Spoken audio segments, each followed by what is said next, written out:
आपको जल्दी से बड़ी खबर दे देते हैं। आपको बता दें 243 के रुझान सामने आए हैं, जिसमें एनडीए लगातार अपनी बड़ी बढ़त 127 पर बनाए हुए है, 105 पर आरजेडी भी पीछे पीछे। हालांकि तय करना बहुत मुश्किल है कि 20% ही अभी तक काउंटिंग हुई है और इस 20% को क्या आधार माना जाए कि आगे भी तस्वीर ऐसी ही रहेगी या जो दावा महागठबंधन की ओर से किया जा रहा है वो चेंज हो जाएगी। जल्दी से कंप्यूटर बाबा की मदद से आपको दिखा देते हैं कि वो कौन सी जगह है, वो कौन सी सीटें हैं जहां पर सभी की निगाहें, और उन्हीं सीटों के आधार पर इस बात का दावा किया जा रहा है कि तस्वीर बदल सकती है और वो बहुत ही जल्द। कंप्यूटर बाबा की मदद से हम आपको दिखाते हैं। डेटा इंटेलिजेंस यूनिट ने सीट गढ़े। जीत का अंतर सबसे पहले आप जानिए। जीत का अंतर 1000 से कम जहां पर अभी देखा जा रहा है, यानी कि कांटे की टक्कर 1000 से कम का मार्जिन है नंबर 1 और नंबर 2 उम्मीदवारों के बीच में। इसी वजह से यहां पर तस्वीर पलट सकती है और 243 में से ऐसी सीटों की संख्या है 65 सीटों में से आप ये देख पा रहे हैं बिहार के मैप में ये पूरा का पूरा आंकड़ा। एनडीए इसमें 35 सीटों पर है और अगर इसमें से भी बात करें भारतीय जनता पार्टी 23 पर, जेडीयू 11 पर और वीआईपी मुकेश सहनी की पार्टी 1 पर, यानी कि 35 सीटें एनडीए जहां पर लीड कर रही है, वहां पर जो दूसरे नंबर पर उम्मीदवार खड़ा है उसके और एनडीए के उम्मीदवार के बीच में 1000 से कम का फर्क है और इसी वजह से तस्वीर यहां पर बदल सकती है। और बात सिर्फ एनडीए की नहीं है, अगर हम आरजेडी की भी बात करें यानी कि महागठबंधन की, तो 26 कुल सीटें ऐसी हैं जहां पर महागठबंधन नंबर 1 इस वक्त है पोजीशन पे, जिनमें आरजेडी के पास 18, कांग्रेस के पास 5, सीपीआई के पास 1 और सीपीआई एमएल के पास 2 सीटें जाती हुई इन रुझानों के हिसाब से दिखाई दे रही है। लेकिन 1000 से कम का ये आंकड़ा कभी भी चेंज हो सकता है, कभी भी परिवर्तित हो सकता है और ये कुल 65 सीटें हैं और यकीन मानिए 65 सीटों में अगर हेर फेर होगा तो फिर ये जो बड़ा आंकड़ा इस वक्त आप देख पा रहे हैं एनडीए के 127 और आरजेडी प्लस के 105, यहां पर बड़ी तब्दीली हो सकती है अगर 20% की मतगणना के बाद आगे रफ्तार बढ़ेगी और उसके बाद यहां पर तस्वीर बदल सकती है। इसके अलावा 5000 से कम की बात करें, 5000 से कम की 199 सीटें हैं। 199 ऐसी सीटें हैं जहां पर अभी नंबर 1 पार्टी, नंबर 1 उम्मीदवार, नंबर 2 में 5000 से कम का गैप है और ऐसी 199 में से आप देख पा रहे हैं ये सबसे ज्यादा आपको भगवा रंग दिखाई दे रहा है। 100 सीटें एनडीए की है। भगवा इसलिए क्योंकि भारतीय जनता पार्टी जेडीयू के मुकाबले कहीं ज्यादा अच्छा करती हुई दिखाई दे रही है और देखिए एनडीए की इन 100 सीटों में जहां पर 5000 से कम नंबर 1 और नंबर 2 उम्मीदवारों के बीच फर्क देखा जा रहा है, उनमें बीजेपी 56 पर जबकि जेडीयू 39 पर है, वीआईपी 4 पर, हम 1 पर अपनी बढ़त बनाए हुए हैं और यहां पर भी स्थिति बदल सकती है, तब्दील हो सकती है, चेंज देखा जा सकता है जैसे जैसे काउंटिंग आगे बढ़ेगी दिन चढ़ने के साथ ही साथ। और आरजेडी प्लस 89 सीटें यहां पर हैं जिसमें आरजेडी के पास 53 है, कांग्रेस 19 पर, सीपीआई 3 पर, सीपीएम 3 पर, सीपीआई एमएल 11 पर। ये अपने आप में काफी ज्यादा महत्वपूर्ण हो जाता है और यकीनन ये जो 1000 और 5000 से कम की स्थिति यानी कि ये 199 जो सीटें हैं जो इस पूरे बिहार के मैप पर आप देख भी पा रहे हैं, यहां पर स्थिति चेंज हो सकती है, बदल सकती है, कभी भी इस तरह की खबर आ सकती है। कहीं पर एनडीए ऊपर हो सकता है, कहीं पर आरजेडी प्लस नीचे। एलजेपी की अगर हम बात कर ले, एलजेपी की भी 2 सीटें ऐसी हैं यहां पर आप देख रहे हैं, एक ये किशनगंज, ये सीमांचल के इलाके में आपको एलजेपी दिखाई दे रही है और दूसरा नीचे की तरफ है, तो यहां पर सीटें तब्दील हो सकती हैं। 8 अन्य भी हैं जहां पर 5000 से कम का फर्क है, यानी कि इन 10 सीटों में भी तब्दीली हो सकती है और यही जीत का अंतर अगर कम होता है, आगे बढ़ता है, 5000 से कम की लीड अभी जिसकी है वो आगे बढ़ जाएगा तो फिर यहाँ पर तस्वीर बिल्कुल उलट हो सकती है जो अभी आपको दिखाई दे रही है। चलिए आगे बढ़ते हुए उन महारथियों पर नजर डाल लेते हैं जिनकी किस्मत आज दांव पर लगी हुई है। सबसे पहले चंद्रिका राय, तेज प्रताप यादव लालू यादव के बड़े बेटे के ससुर हैं, जेडीयू से पीछे चल रहे हैं। मुख्य मुकाबले में देखिए इनके कौन है, छोटे लाल राय आरजेडी से आगे चल रहे हैं। देखिए रिश्तेदारी भी काम नहीं आती है और यहाँ पर चंद्रिका राय जेडीयू से पीछे चल रहे हैं, आरजेडी के छोटे लाल राय आगे चल रहे हैं। एलजेपी के राकेश कुमार सिंह जो कि लगातार जेडीयू का खेल खराब करने के लिए उतरे हुए थे और यकीनन यहाँ पर नुकसान पहुंचाते हुए, इस तस्वीर के जरिए दरअसल हम आपको बताते हैं कि कैसे वो नुकसान पहुंचा रहे हैं जेडीयू का।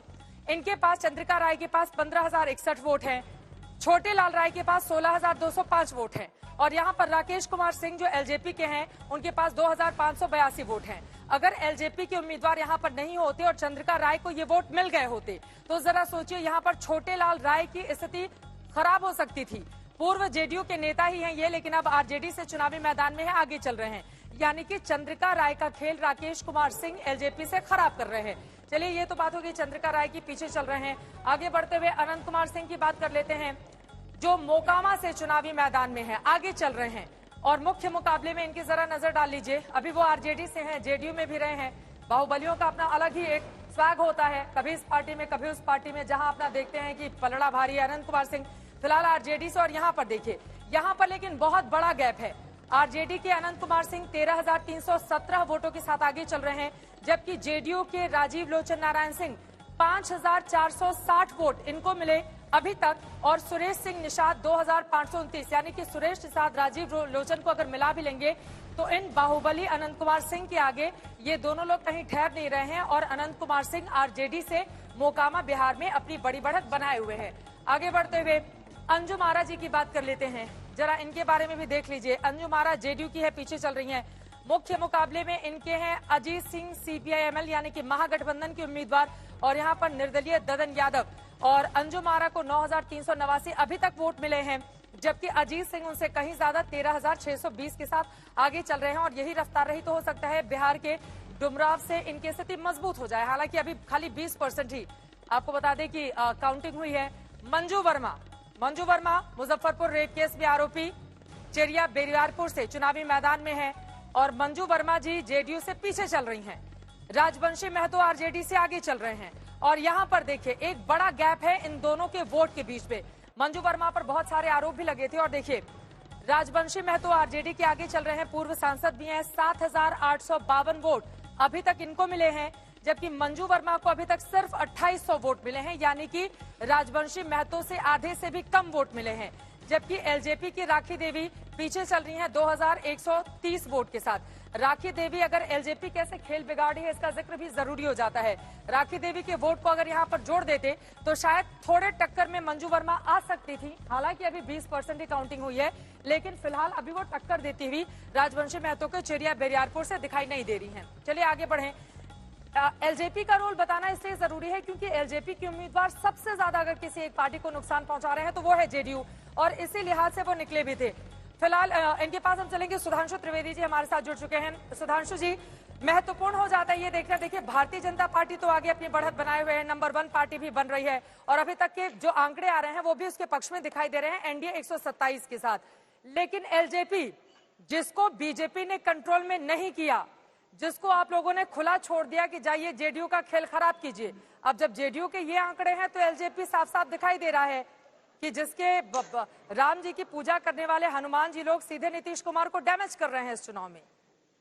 देखिए चित्रा जी, मैं इस बात से पूर्ण मतभेद रखूंगा कि हमने कोई एलजेपी से कहा संयोगवश रामविलास पासवान जी की मृत्यु हो गई, देहावसान हो गया उनका, और सीटों को लेकर जो बातचीत बननी थी वो एलजेपी से नहीं बन पाई।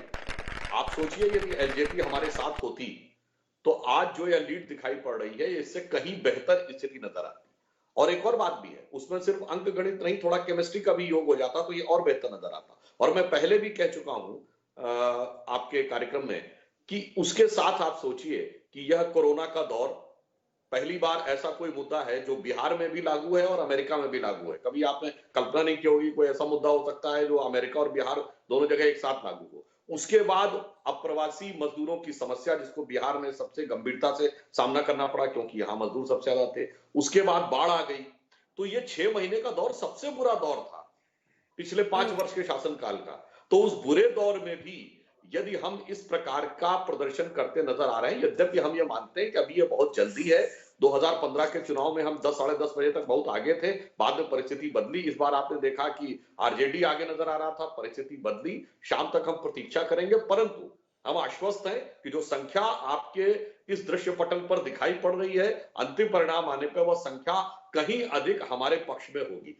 यहां तक कि आपने जो सीटें दिखाई हैं जो 1,000 से कम के अंतर पे चल रही है या बहुत ही छोटे मार्जिन पे चल रही है, उसमें भी लगभग वैसा ही आनुपातिक प्रतिनिधित्व दिखाई पड़ रहा है एनडीए और आरजेडी प्लस के बीच में, जो कि आपके लीड्स में दिखाई पड़ रहा। तो ऐसा नहीं लगता किसी एक पार्टी को ही फायदा मिल रहा है 1,000 या 500 की बढ़त का। इसलिए हम ये उम्मीद करते हैं कि जो ट्रेंड दिख रहा है ये आगे और बेहतर ढंग से एनडीए के पक्ष में आगे आएगा। 52 सीटें जहां पर 1,000 से भी कम गैप है और 80 लगभग जहां 2,000 का गैप। रागिनी जी, अभी भी तस्वीर साफ नहीं है, लेकिन आगे है एनडीए रुझानों के मुताबिक। चलिए अभी जितनी तस्वीर आई है उसी पर चर्चा कर रहे हैं हम लोग, उसी पर आपकी प्रतिक्रिया चाहूंगी, क्योंकि पिक्चर वाकई प्रभु चावला जी सही कह रहे हैं कि पिक्चर अभी शुरू हुई है। अंजना जी, आप अच्छी तरह से जानती हैं, जब भी रुझान नतीजे में तब्दील हो रहे होते हैं और मैं आपके समक्ष और आपके माध्यम से जनता से रूबरू होती हूँ, तो पहली बात मैं ये कहती हूँ कि न हार में न जीत में, किंचित नहीं भयभीत में, संघर्ष पथ पे जो मिला ये भी सही वो भी सही। देखिए, मैं अभी भी आश्वस्त हूँ कि सरकार महागठबंधन की बनेगी। आपने दिखाया कि करीब 22% वोटों की गणना हुई है, गिनती हुई है, 78% बाकी है। इससे पिछले चैनल पर जब मैं बैठी थी तो उन्होंने बताया कि शुरुआती दौर में शहरी सीटों पर ज्यादा मतों की गणना हुई है, आकलन हुआ है, ग्रामीण देहाती इलाके अभी बाकी हैं। तो पिक्चर अभी तो ट्रेलर ही देखा है, पूरी पिक्चर बाकी है। थोड़ा सा संयम, थोड़ा सा धैर्य, जैसे जैसे शाम होगी रुझान नतीजे में परिवर्तित होंगे जरूर, लेकिन महागठबंधन के पक्ष में। आपके बड़े नेता हैं डॉक्टर उदित राज, ये ट्रेलर देख के घबरा क्यों गए? उन्होंने ईवीएम शुरू कर दिया। मुझे पता था आप पूछेंगे रोहित जी, आप ही ये सवाल अच्छी बात है, आपको पता होना चाहिए। आप पार्टी की प्रवक्ता हैं, उनको तो डिफेंड करना नहीं, बैठ के करना आपको पड़ेगा डिफेंड। ठीक है, मैं डिफेंड करूंगी। उन्होंने तो कर दिया अपना काम ठीक करके। सुधांशु जी के ऊपर पहले उनकी एक बात पर टिप्पणी जरूर करूंगी। वो ये बता रहे हैं कि कितना प्रेम है, अगर मिले जुले होते, एलजेपी साथ होती। नहीं होता, क्योंकि रणनीति आपकी यही थी। आप चाहते थे कि एलजेपी जदयू की सीटों पर लड़कर उन्हें छोटा बनाए, और अब भाई का कितना बंधुत्व है, ये जो छोटा भाई बड़ा भाई चल रहा है, वो देखने को मिलेगा, क्योंकि महाराष्ट्र में शिवसेना का मुख्यमंत्री नहीं बनना देने दिया आपने। यहाँ पर क्या अंकगणित होगा वो भी हम देखेंगे, ऊंट किस करवट बैठता है। पर दूसरी बात, ईवीएम, देखिए, औपचारिक रूप से कभी भी हार का ठीकरा कांग्रेस पार्टी ने ईवीएम पर नहीं फोड़ा। हम लगातार ये बात कहते रहे कि लोकतंत्र की प्रक्रिया पारदर्शी होनी चाहिए, उसमें लेश मात्र का भी संशय नहीं होना चाहिए, और दुरुस्त करने के लिए वीवीपैट मशीन लगाई गई, हमारे आग्रह के बाद लगाई गई। इसीलिए अगर व्यक्तिगत कोई टिप्पणी होती है तो उसको दरकिनार करिए। हम चुनाव जीतेंगे और ईवीएम कोई मसला बनने वाला नहीं है। ठीक, मुख्य चुनाव अधिकारी से हमने बात की थी अब से कुछ देर पहले, जरा उनकी बात सुनवा देते हैं, फिर अफजल अब्बास साहब हमारे साथ जेडीयू से आ गए, उनसे भी बात करेंगे। हम लोगों का लगभग 34,000 पोलिंग स्टेशंस बढ़ गया है, जिसका कारण हम लोगों का नंबर ऑफ राउंड्स भी बढ़ गया है। जहां तक राउंड्स का बात है, किसी असेंबली कॉन्स्टिट्यूंसीज में 24 राउंड्स है, किसी असेंबली कॉन्स्टिट्यूंसीज में 50 का भी आसपास में है। वोटिंग, जहां तक वोट्स, परसेंटेज ऑफ वोट्स जो गिनाया गया अभी तक, लगभग 20% हमारा गिनती पूरा हो चुका है। आज देर शाम तक हमारा काउंटिंग चलेगा, क्योंकि जैसे मैं बताया आपको, दिघा विधानसभा क्षेत्र में फॉर एग्जांपल 51 राउंड्स है हमारा। तो अभी हम लोग कुछ विधानसभा क्षेत्र में 14 राउंड की, जो कुछ विधानसभा क्षेत्र में 8 राउंड, इस तरह से हम लोग चल रहा है। तो अभी तो स्पीड पकड़ा है, लेकिन निश्चित रूप से शाम तक, देर शाम तक हमारा काउंटिंग चलेगा। अभी तक 80 लाख के आसपास में हम लोग वोट्स गिन चुके हैं। रफ्तार पकड़ लिया है, और सभी एसी में नंबर ऑफ राउंड्स डिफरेंट है। तो कुछ एसीज का तो हम लोग शाम तक लगभग फाइनल तक पहुंच जाएंगे, लेकिन कुछ एसीज निश्चित रूप से हम लोगों का और लेट होगा। जैसे मैं बताया आपको कि 34,000 हम लोगों का पोलिंग स्टेशन बढ़ गया है। पहले हम लोग 73,000 का आसपास का पोलिंग स्टेशन का हम लोग गिनते थे। विगत लोकसभा इलेक्शन में भी उतना ही पोलिंग स्टेशन था, अब बढ़ के 1,06,000 हो गया है। नेचुरली उतना एडिशनल पोलिंग स्टेशन को हम लोग को गिनना पड़ेगा। तो चुनाव अधिकारी ये जानकारी देते हुए कि लेट हो सकता है आज, लेकिन अब बारी है कुछ ऐसे ग्राफिक्स को दिखाने की जिसमें इंतजार के ये पल दिलचस्प हो जाएंगे आपके लिए। देखिए, कुर्सी के इस खींचतान में नीतीश कुमार फिलहाल 127 के साथ दमखम लगाकर अपनी तरफ करने में कामयाब दिख रहे हैं, जबकि महागठबंधन के लिए अभी रेस थोड़ी सी उन्हें पीछे छोड़ रही है 106 पर, 105।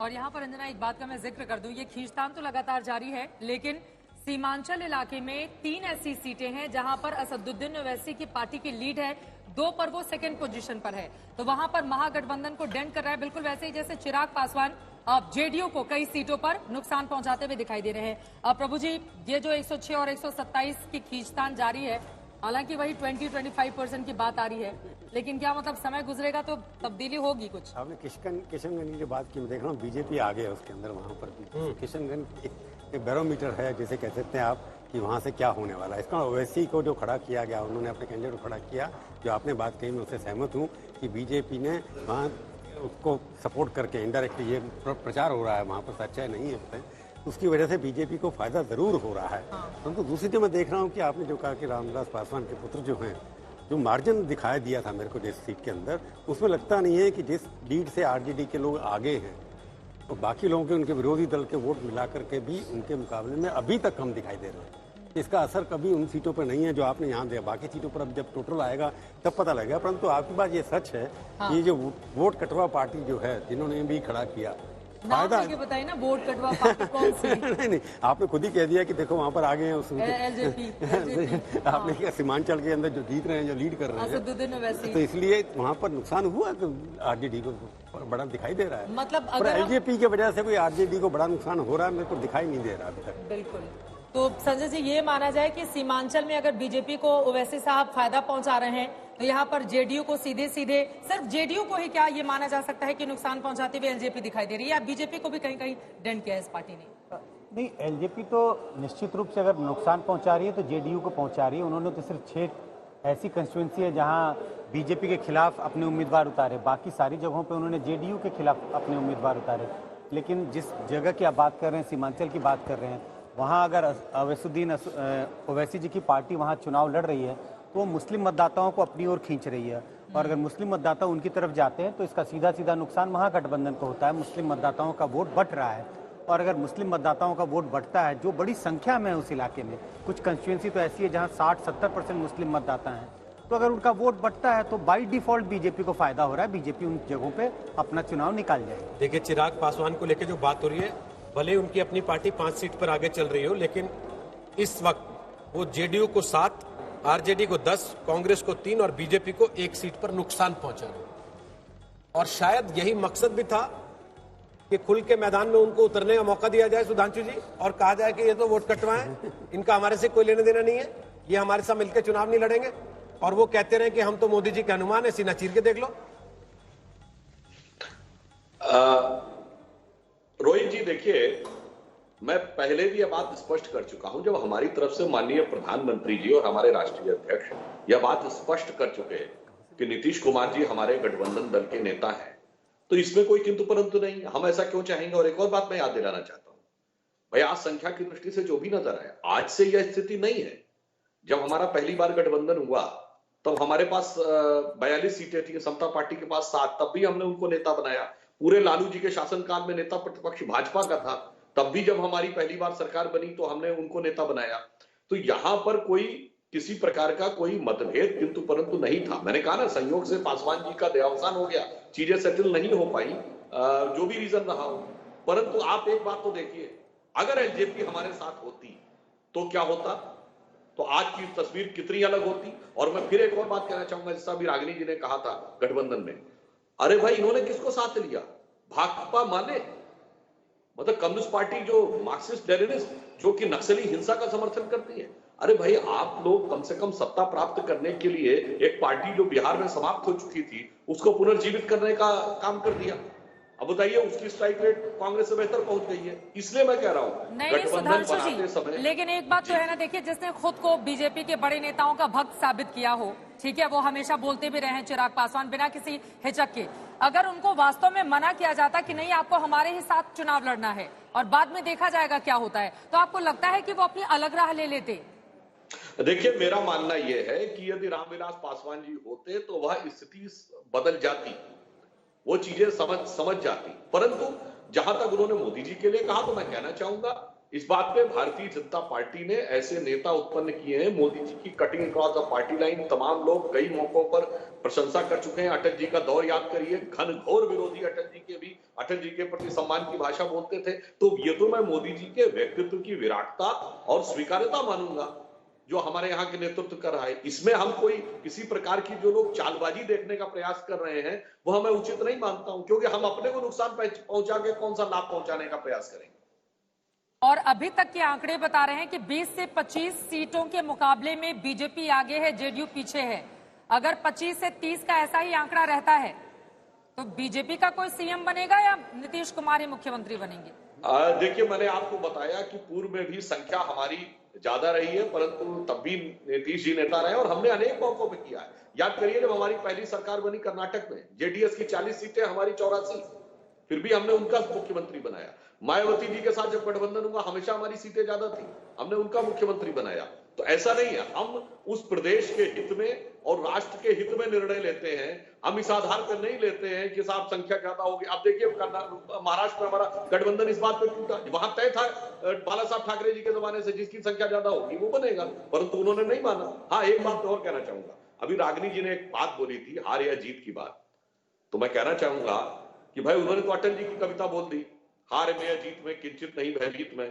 तो मैं भी ये कहना चाहूंगा, ये जो बिहार जंगल राज था, इससे हमने निकाला है, पर अभी बहुत आगे जाना है। मैं नेहरू जी की एक कविता कोट करता हूं, रॉबर्ट फ्रॉस्ट की वो कविता जो बहुत लाइक करते थे, वो अंग्रेजी में थी कि woods are lonely dark and deep but I have promises to keep and miles to go before I sleep and miles to go before I sleep. तो अभी बिहार में हमको विकास की यात्रा में अंधकार से निकाल कर लाए हैं, अभी बहुत आगे जाना है।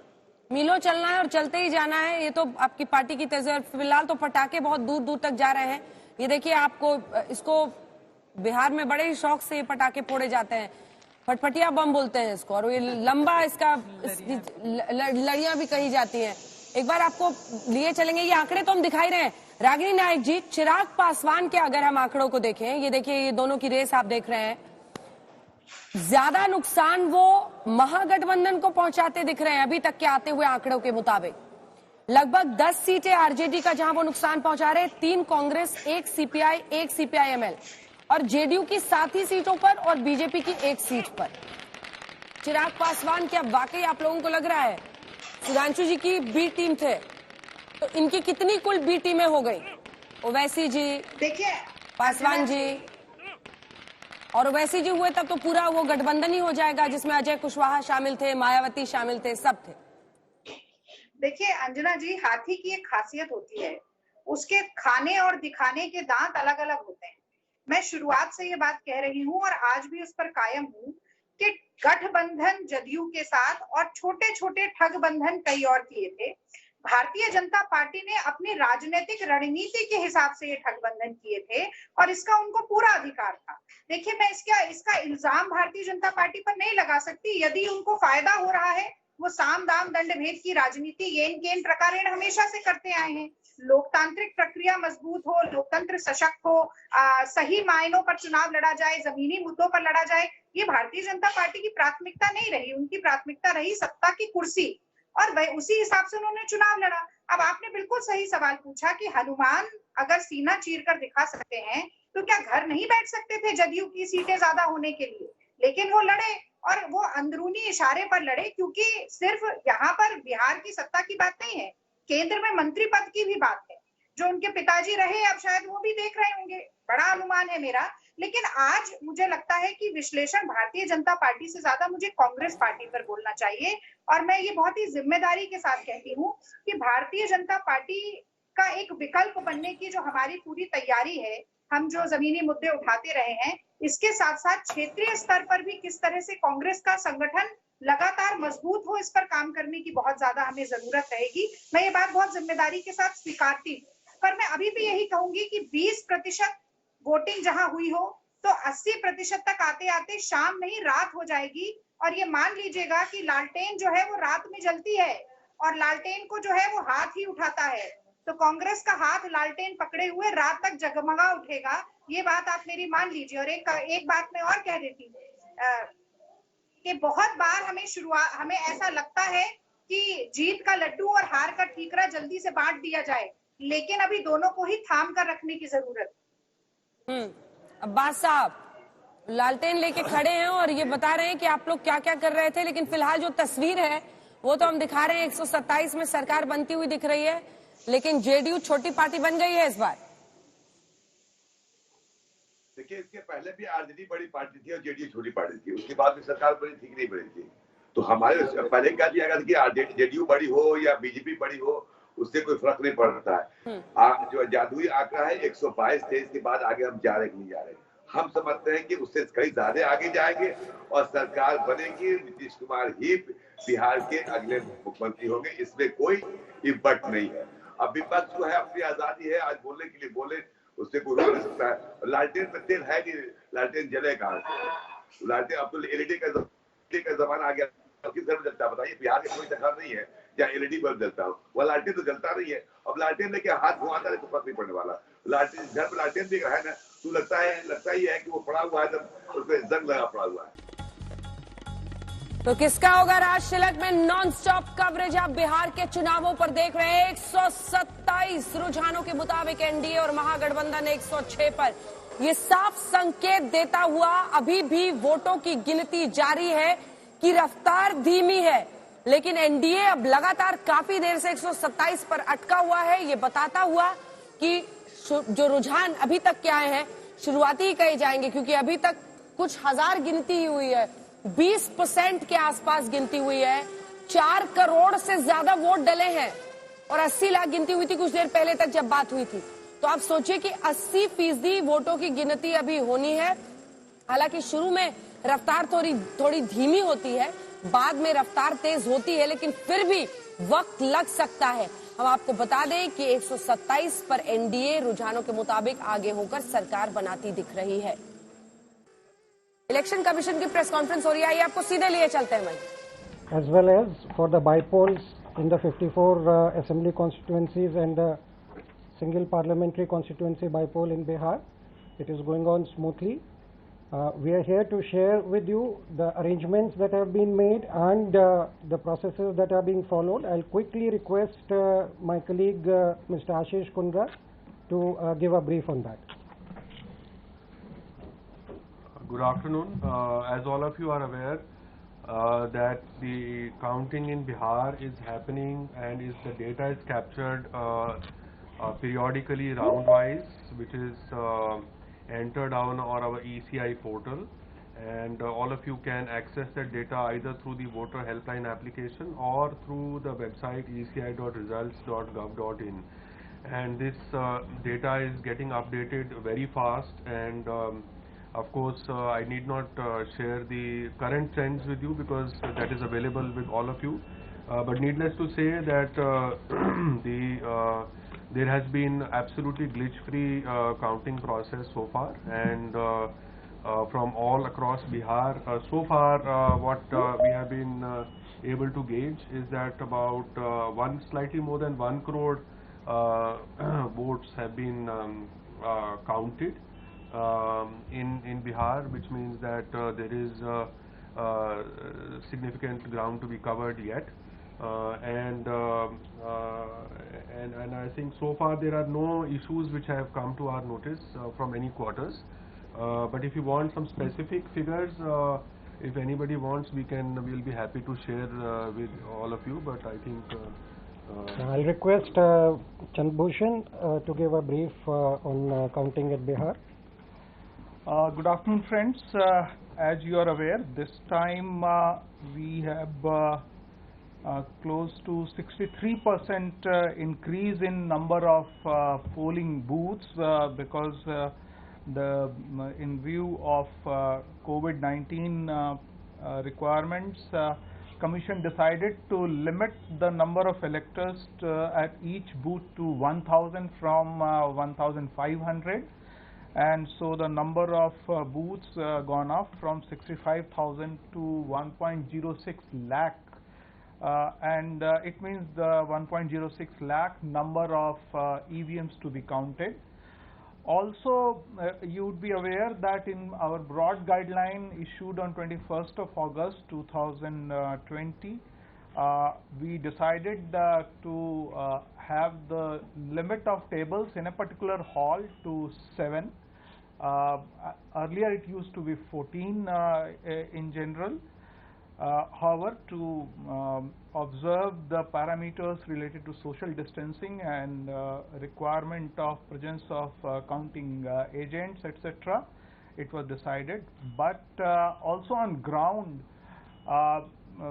state, our election machinery, they increased the number of locations. In fact, in 2015, the counting took place at 38 locations, and this time the counting is happening at 55 locations.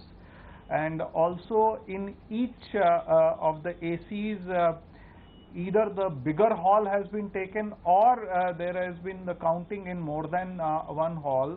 So in all cases, actually in all ACs, the counting is happening at invariably at 14 tables, and the number of rounds are ranging from lowest 19 rounds to 51 rounds in Bihar in different ACs.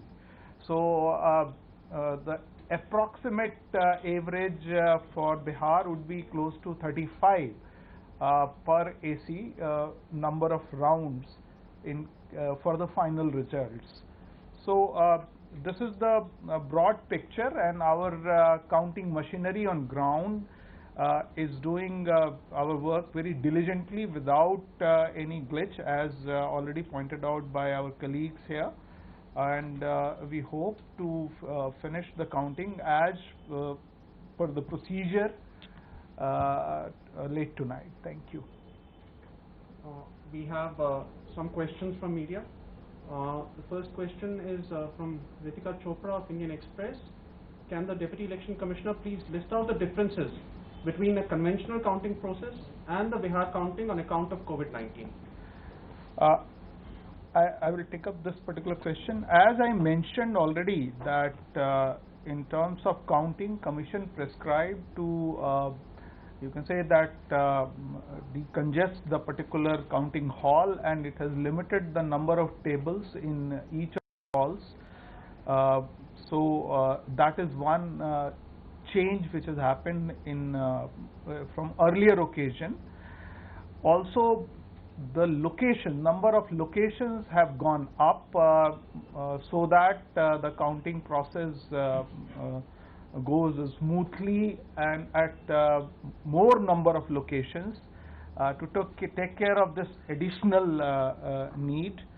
Otherwise, all the processes related to counting or instructions related to counting are the same which used to be earlier in terms of counting of EVMs or postal ballots.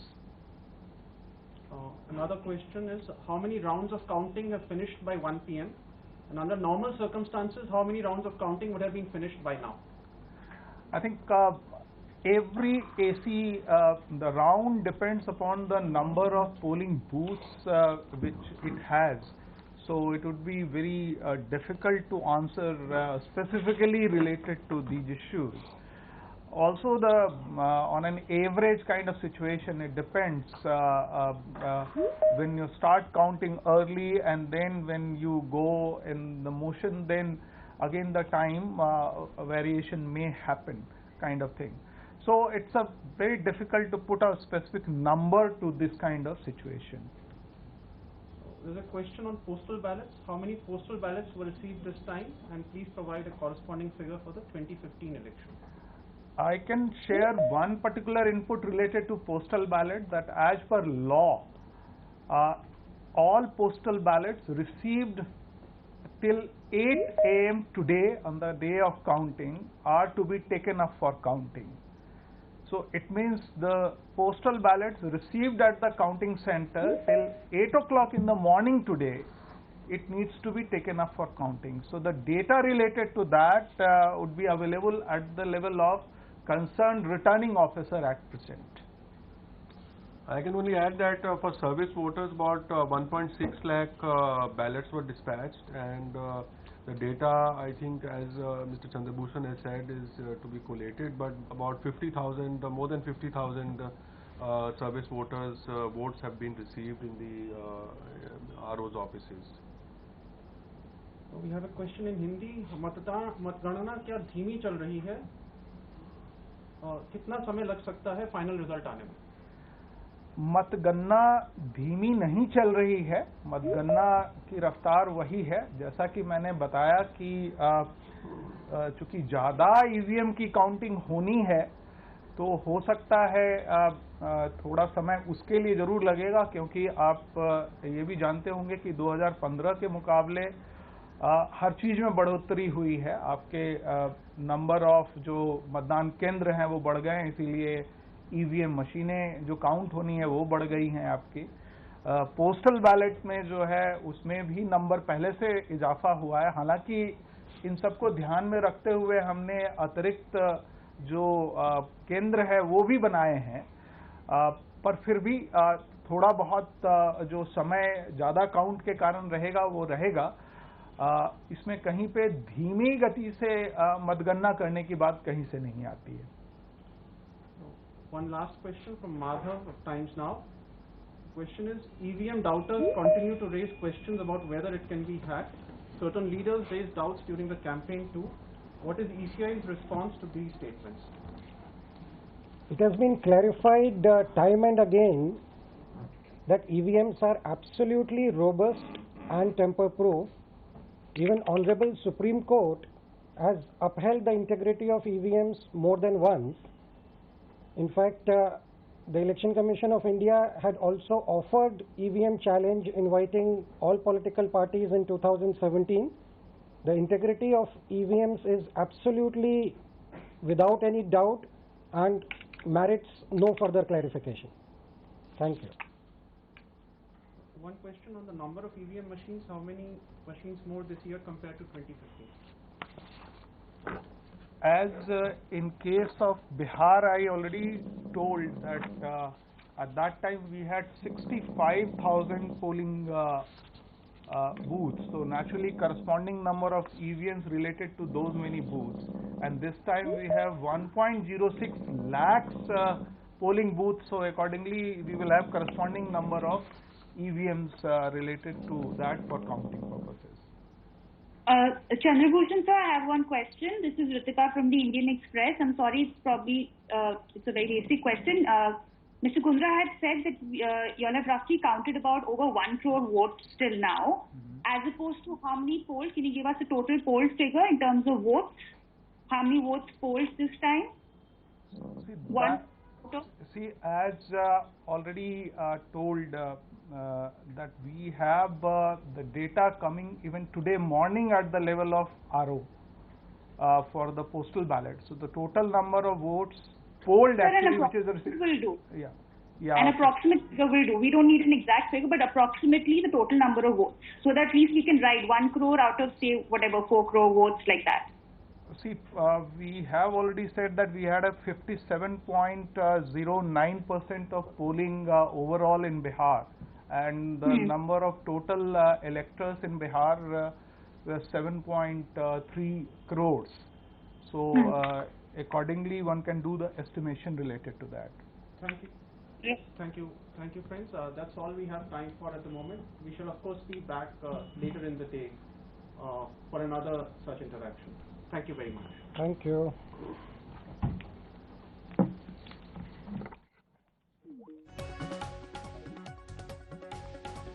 तो बिहार में 1 करोड़ वोटों की गिनती अब तक हो चुकी है और चुनाव आयोग की प्रेस कॉन्फ्रेंस, चुनाव आयोग का कहना ये कि अभी 3 करोड़ 10 लाख वोट और गिने जाने बाकी हैं। कुल 4 करोड़ 10 लाख वोट डाले गए थे, यानी कि आज लंबी चलेगी वोटों की गिनती। कई सेंटर पर 51 राउंड तक वोटों की गिनती होगी। सुबह 8 बजे तक पोस्टल बैलेट को शामिल किया गया।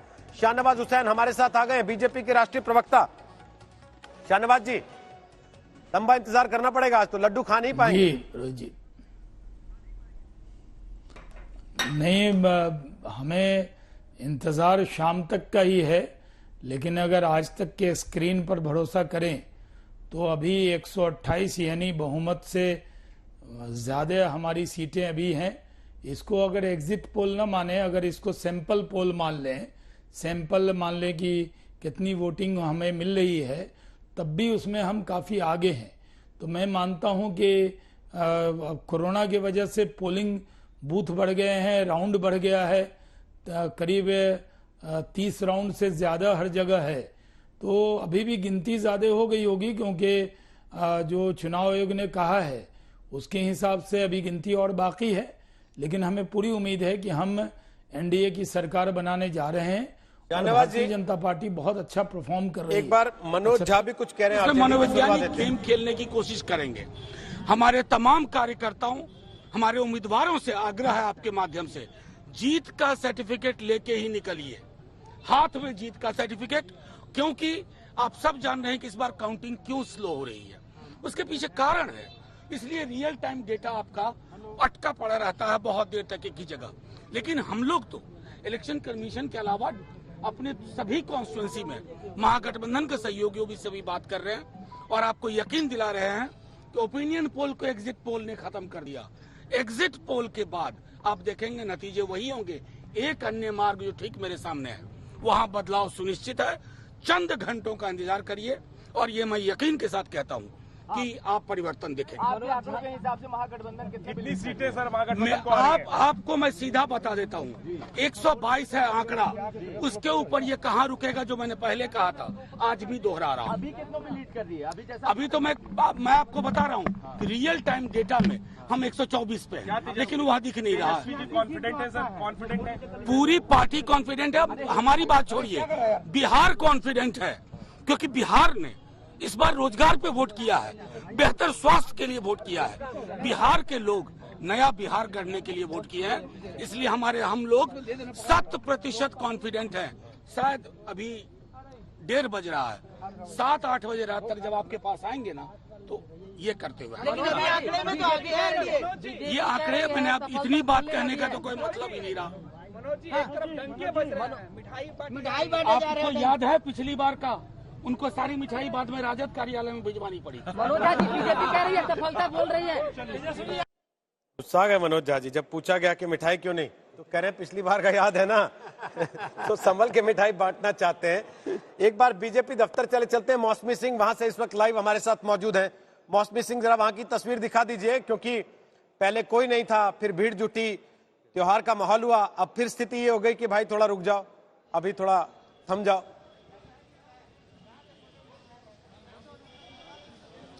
जी बिल्कुल, देखिए भाजपा है तो भरोसा है, इस नारे के साथ भाजपा प्रधानमंत्री नरेंद्र मोदी के नाम के ब्रह्मास्त्र के साथ सियासी रण में तो उतरी। सुबह हमने थोड़े ढोल नगाड़े भी देखे, पहले सन्नाटा था, फिर ढोल नगाड़े आए और उसके बाद अब यहाँ पे आप देखिए जो माहौल आपको नजर आ रहा है, भाजपा के कार्यकर्ताओं का जमावड़ा जरूर है। कभी कोई शंखनाद करता है, शंख लाता है, या कोई इक्का दुक्का अगर कोई बैनर पोस्टर भी ले आते हैं, तो लोगों को अनुशासन में रखने के लिए सादगी और सरलता बरतने के लिए कहा गया है। 3 बजे तक सबको ये हिदायत दी गई है कि आप इंतजार करिए, ज्यादा उत्साह मत दिखाइए।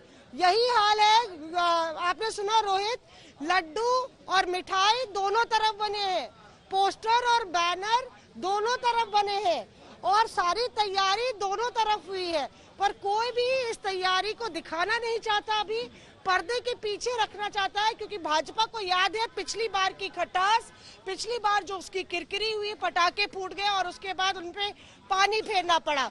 दूसरी तरफ राजद भी यही फरमान जारी कर रही है कि सादगी आप बरतिए। तो बहरहाल सब लोग अपने दिल की धड़कनें थाम कर बैठे हुए हैं, 3 बजे का इंतजार है। और जिस तरह से चुनाव आयोग ने संदेशा दे दिया है या जो कह दिया, उससे तो अब आज रात की नींद कई उम्मीदवारों की और नेताओं की खराब होने वाली है।